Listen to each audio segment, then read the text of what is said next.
नमस्कार दोस्तों, जैसा कि आपको पता है कि 69,000 शिक्षकों की भर्ती सरकार करने जा रही है। उसकी प्रक्रिया भी एक तरह से स्टार्ट हो चुकी है और उस प्रक्रिया में सुपर टेट के मार्क्स का बहुत बड़ा योगदान है।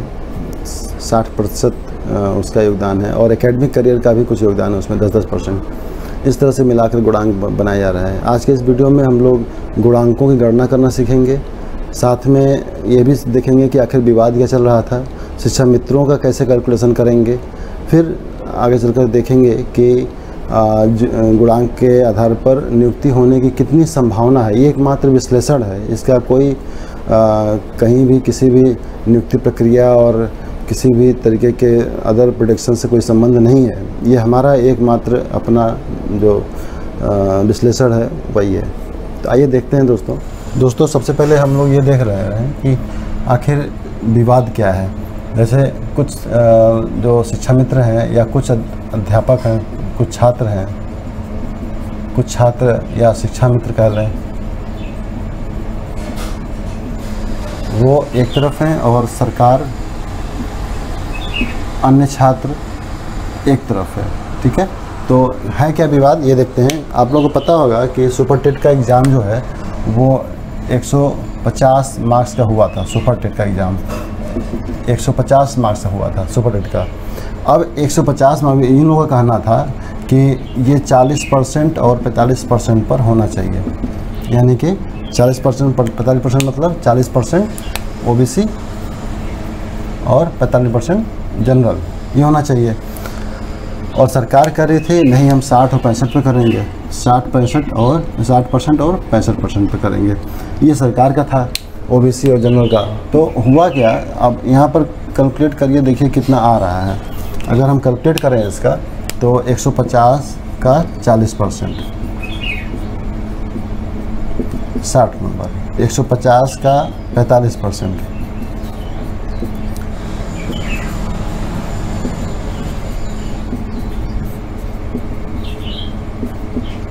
इतना नंबर। इधर कैलकुलेट कर लेते हैं, 150 का 60%, 15 छक्का 90, और 150 का 65%,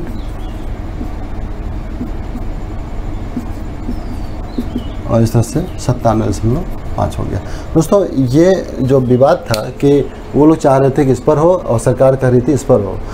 फिर लोग कोर्ट में गए, सरकार भी गई कोर्ट में। उसके आधार पर डिसीजन ये हुआ कि यही मान्य होगा, यानी कोर्ट ने भी इसी को माना।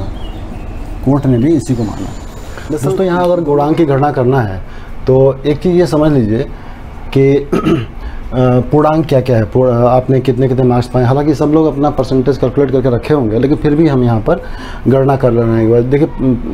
देखिए अलग अलग बोर्ड का अलग अलग पूर्णांक होता है और उसके अनुसार उनका प्राप्तांक बनता है। मैं एक विशेष बोर्ड का कोई लेकर के चल रहा हूँ, आप अपने बोर्ड के अकॉर्डिंग देख लीजिएगा क्या है।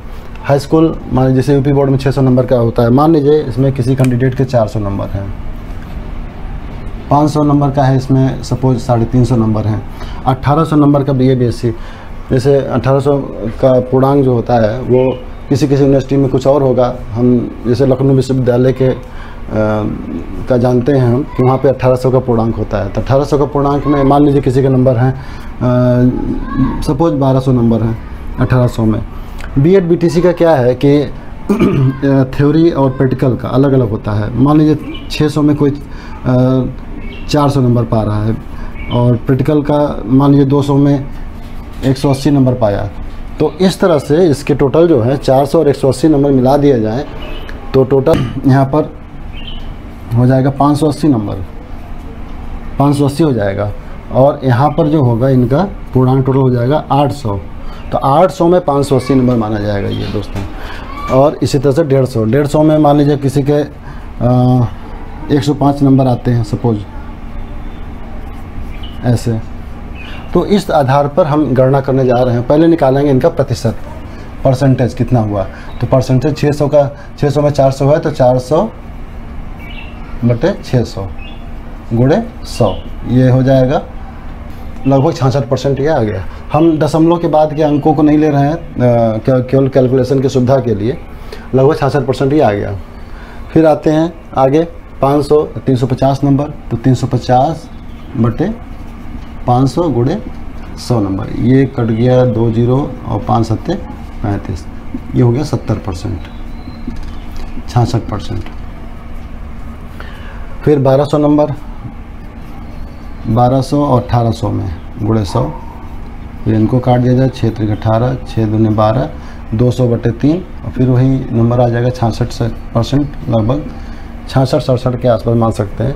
यहाँ पर 580 नंबर मिला है 800 में, तो 580 बटे 800 गुणे 100, 2 जीरो कैंसिल हो जाएगा, और इसको 4 से काट देंगे, 4 दूना 8, 4 एकम 4, 1 4 चौ 16, 17 18, 4 5 20, और ये हो जाएगा 2 7 14 और 2 दूनी 4, लगभग 72% नंबर हो गया ये 580। और 105 150,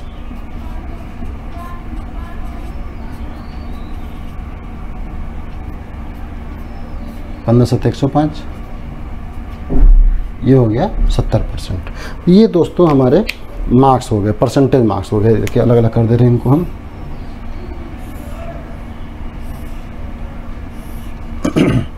ये हाई स्कूल और इंटर और ग्रेजुएशन, फिर बीएड बीटीसी और सुपर टेट। फिर इसके बाद आते हैं कि इनका गुणांक क्या लेंगे। तो गुणांक देखिए क्या होगा, यहाँ से यहाँ तक हाई स्कूल से लेकर के और बीएड तक ये पूरा 10% चलेगा, 10% है ये, यानी पूरे को जोड़ करके आप 10% निकाल सकते हैं, या फिर 10% निकाल के तब जोड़ सकते हैं। अब 66 का 10% मतलब सब में एक एक अंक पे दशमलव लग जाएगा, कुल मिलाकर बात ये है, तो 6.6 हो गया। ये 70 का 10% 7 हो गया, फिर 66 का 10% 6.6 हो गया, फिर 72 का 10% ये 7.2 हो गया। अब यहाँ पर क्या है दोस्तों, सुपर टेट में एक विशेष सरकार का जो यहाँ पर प्लान था कि जो सुपर टेट के मार्क्स का ज़्यादा प्रभाव पड़ने वाला है, यहाँ पर 60% लेना था दोस्तों, इन सब में 10-10% लिया गया, तो यहाँ पर 60% लेना है। ये थोड़ा सा विशेष ध्यान देने वाली बात है, और यही कैलकुलेशन लोग भूल जाते हैं, 60% कैलकुलेट करना है। यानी जो परसेंटेज आपका आया है प्राप्त, देखिए ये परसेंटेज ही आया है ना, परसेंटेज का फिर परसेंटेज निकालना है।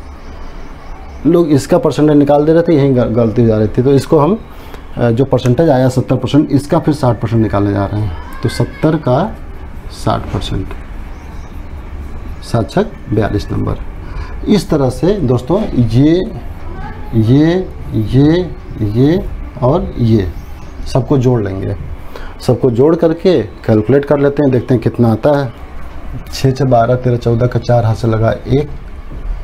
ये दोस्तों यहाँ पर गुणांक 69.4 बन के आ रहा है, गुणांक यहाँ पर 69.4 बन के आ रहा है। आप भी अपना गुणांक की गणना इसी तरह कर लीजिए। मैं हट जा रहा हूँ, इसका स्क्रीनशॉट आप ले सकते हैं और गुणांक की गणना कर लीजिए।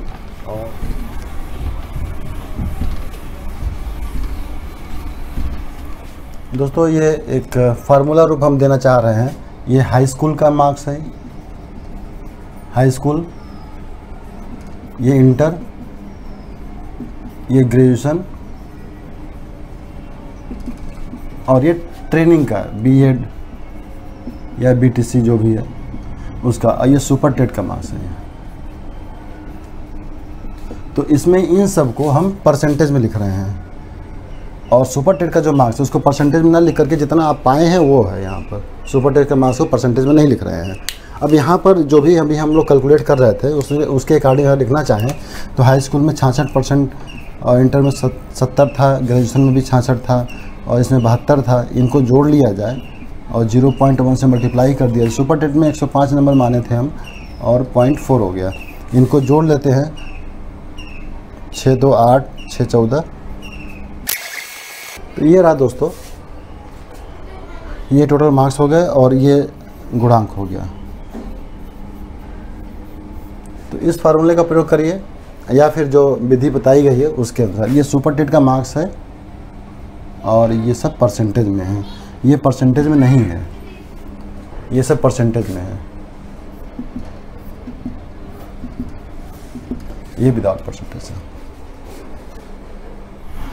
दोस्तों जो रिक्तियां हैं उसके हिसाब से देखा जाए तो सबसे ज़्यादा फाइट ओबीसी वर्ग में है। ओबीसी में सबसे ज़्यादा फाइट है। और मैं जहाँ तक मानता हूँ, जहाँ तक मेरा प्रेडिक्शन है कि ओबीसी के लिए 65 से ऊपर अगर है तो आप कुछ मान सकते हैं कि ठीक ठाक चल रहा है। जनरल के लिए 62-63 के आसपास है, अगर है 62 या 63 के आस से ऊपर है अगर, तो आप मान सकते हैं कि आपका नियुक्ति होने की संभावना है, यानी जॉब मिल सकता है। और फिर SC के लिए भी दोस्तों यही 62 से 62-63 के आसपास ही है। 62-63 से ऊपर SC के लिए भी है। और इसी तरह से PH यानी फिजिकली हैंडीकैप हैं या एक्स सर्विसमैन हैं या ST हैं, इनका अगर पास हैं केवल तो इनका निश्चित है, ये चाहे जितने मार्क्स पाए हों, लेकिन ये पास हैं तो निश्चित है। इनके सीटें भी एक्स्ट्रा सीटें बचेंगे, यानी यहाँ पर एक्स्ट्रा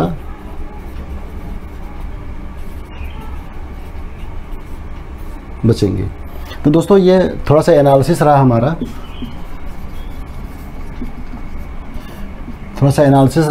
सरकार ने जो भी रिजल्ट निकाला है उसके आधार पर और जो रिक्तियां हैं उनके आधार पर। दोस्तों चाणक्य ने कहा था कि प्रलय और निर्माण दोनों ही शिक्षक के गोद में ही पलते हैं। इतना जिम्मेदारी का पद है। तो जिन दोस्तों को ये पद मिलने जा रहा है उनको बहुत बहुत बहुत बधाई हो। और जो किसी कारण से वंचित हैं वो पुनः प्रयास में लगें, आपको भी एक न एक दिन अवश्य मंजिल मिलेगी। धन्यवाद।